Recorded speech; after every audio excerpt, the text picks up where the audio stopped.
celui-là, il est superbe en 3 dimensions. Et si ces pierres en forme de sanglier étaient les vestiges d'une civilisation celte? C'est en tout cas la théorie de Guy Grandjean, qui les collectionne depuis 10 ans, une passion qui a débuté par hasard. Tout est parti de travaux chez le fils qui avait racheté une ancienne maison des Houillères. Je trouve une pierre.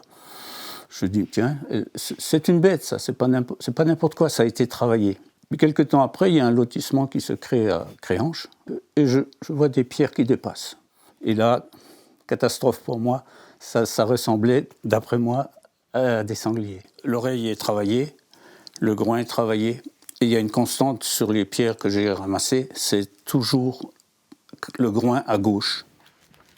Pendant 10 ans, le retraité a collecté ces pierres et les a répertoriées méticuleusement. Selon lui, elles seraient les vestiges d'une civilisation disparue au IIe siècle avant Jésus-Christ. Les Celtes avaient pris le sanglier comme emblème.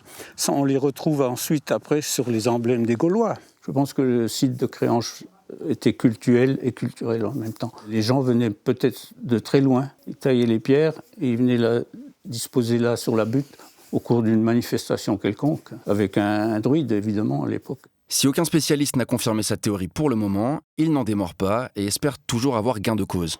J'ai une liste, 7 ou 8 archéologues que j'ai contactés, qui m'ont dit « Ouais, c'est intéressant, viens là ». J'ai jamais vu personne.